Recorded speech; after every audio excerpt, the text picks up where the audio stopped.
మనల్ని శిక్షించినప్పుడు దాని అర్థం ఏంటంటే మనల్ని ప్రేమిస్తున్నాడని అర్థం. అంతే కదా. తండ్రి తాను ప్రేమించిన వాడిని శిక్షిస్తాడు, గద్దిస్తాడు. ప్రేమించని వాడిని శిక్షించడు, గద్దించడు. చూడండి, ఒక తండ్రికి 4 కొడుకున్నారు. ఎవరిని ఎక్కువగా ప్రేమిస్తాడో వాడినే శిక్షిస్తాడు, వాడినే దండిస్తాడు, వాడి జీవితాన్ని ఎక్కువ గమనిస్తాం. అలాగే మన జీవితంలో కూడా దేవుడు మనల్ని ప్రేమిస్తున్నాడు అంటే అర్థం ఏంటంటే మనల్ని శిక్షిస్తాడు. కొన్నిసార్లు మనం దారి తప్పిపోకుండా మనల్ని మరి ముళ్ళుగారు అంటారు కదా. ముళ్ళుగారు తెలుసు కదమ్మా. ముళ్ళుగారు దేనికి వాడతారు? గుచ్చటాన్ని. పశువులు అటు ఇటు పోకుండా ఏం చేస్తా ఉంటారు? గుచ్చుదాం.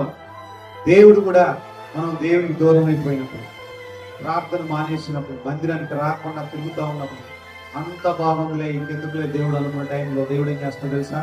దెబ్బలు కొడతాం. ఏదో ఒక రోగం, ఏదో ఒక సమస్య, ఏదో ఒక అప్పు, ఏదో ఒక నిద్రలేని రాత్రి గడిపితే వెంటనే ముళ్ళు గుచ్చుకుంటది కదా. దేవుడి దగ్గరికి రా, పదండి వెళ్దాం అనుకుంటా వస్తాం.